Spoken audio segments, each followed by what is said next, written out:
নমস্কার বন্ধুরা, education culture YouTube চ্যানেলে তোমাদের প্রত্যেককে স্বাগত। আজকে একটু আলাদা একটা টপিকে তোমাদের সাথে কথা বলবো, যেটা হচ্ছে র্যাগিং।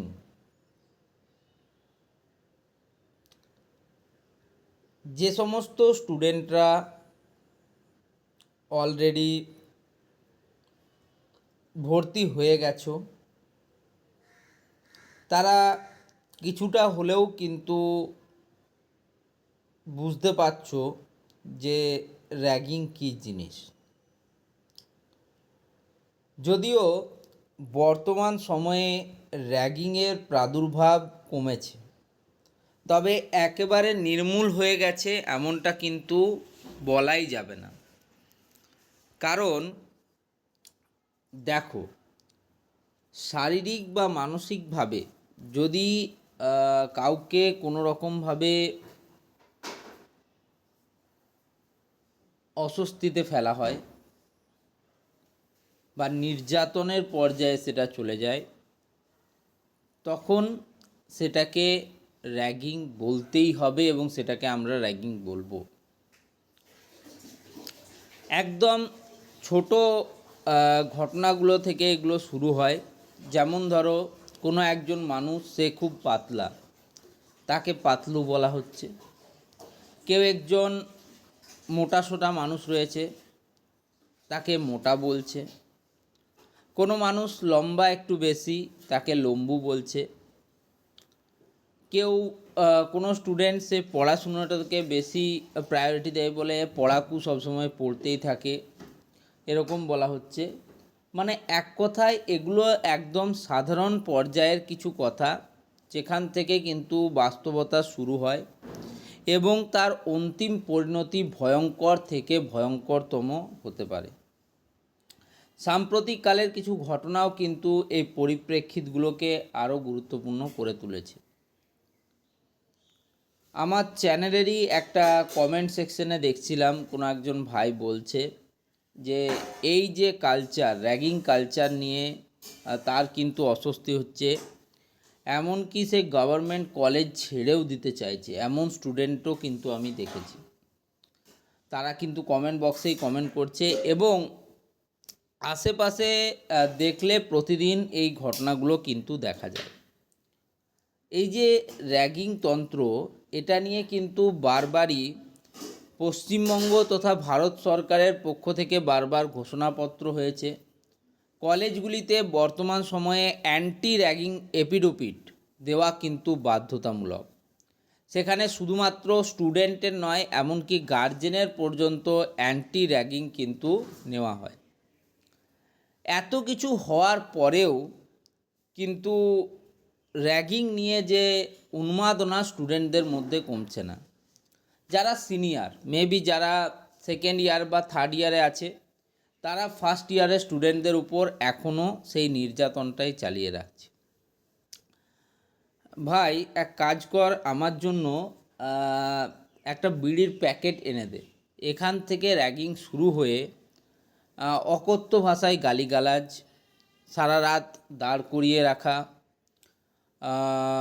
এমনকি ভয়ঙ্কর পরিণতিতে দেওয়ালের উপর দিয়ে চলা, হাতে পায়ে বার্ন তৈরি করা বা পুড়িয়ে দেওয়া, ঠিক আছে, এমন ঘটনাগুলো অতি সাম্প্রতিককালে আমরা দেখেছি। এগুলো যারা র্যাগিংগুলো করে, তারা কোনো একজন কিন্তু এগুলোর সঙ্গে যুক্ত থাকে না। একটা গোষ্ঠী বা গ্রুপ অফ স্টুডেন্টস মিলে কিন্তু তারা এই ব্যাপারগুলোকে করে থাকে।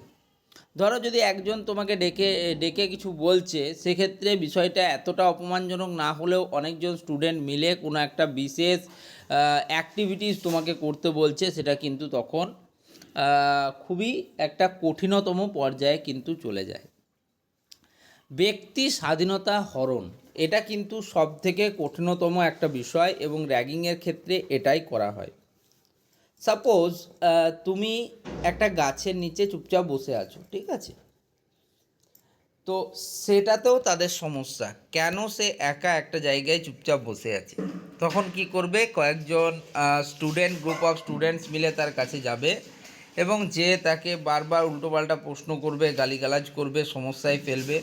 এটা কিন্তু দেখা যায় এবং প্রত্যেক বছর দেখা যায় যে সমস্ত নতুন স্টুডেন্টরা কলেজে প্রবেশ করে, যারা অলরেডি সেখানে মানে সিনিয়র স্টুডেন্টরা রয়েছে, তারা কিন্তু এই তাদের সাথে র্যাগিং করে। প্রাথমিক ক্ষেত্রে দেখো, ইন্ট্রোডাকশন তোমার কাছে যে কেউ চাইতেই পারে, ঠিক আছে। ধরো তোমাকে বলা হলো যে তোমাদের কলেজে থার্ড ইয়ারে দাদা দিদিরা এলো, এই তোরা নতুন অ্যাডমিশান নিয়েছিস এই বছর, তো সবাই নিজের একটু করে ইন্ট্রোডাকশান দে।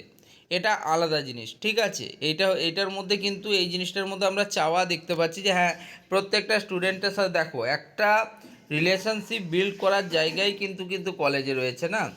থার্ড ইয়ারের স্টুডেন্টদের কাছ থেকে কিন্তু আমরা অনেক কিছু পেতে পারি। পরবর্তীকালে তারাই আমাদের অ্যালুমিনাই হয়ে যখন কলেজ পাস আউট করবে, তারাই হয়তো আমাদের অনেক সুবিধেই লাগতে পারে বলছি, লাগবে এমন কোনো মানে নেই, লাগতে পারে।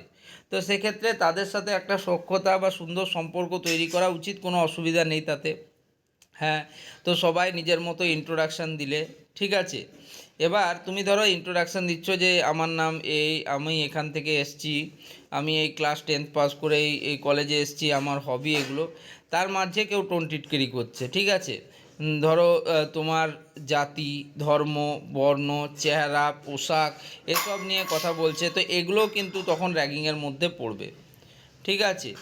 আর তোমাদেরকে বারবার বলছি, এরকম যে কোনো ধরনের যদি তোমাদের সমস্যা হয়, তাহলে পোর্টাল রয়েছে, পশ্চিমবঙ্গ সরকারের পোর্টাল রয়েছে, ঠিক আছে। নিজেদের সবার প্রথমেই যে কাজটি করবে, সবার প্রাথমিক কাজ হচ্ছে তোমাদের যিনি কলেজের সবার প্রথমে ধরো হোস্টেলে যদি র্যাগিং হয় বা কলেজে যদি র্যাগিং হয়, সেক্ষেত্রে সবার প্রথমেই তোমরা কিন্তু সেখানকার যারা মেন্টার রয়েছেন, ঠিক আছে, হোস্টেলের যেমন ওয়ার্ডেন থাকে, কলেজের কিন্তু একটা গ্রুপ অফ টিচারকে এই পজিশনটা দেওয়া হয় যাতে তারা এই বিষয়গুলো নিয়ে ডিল করে।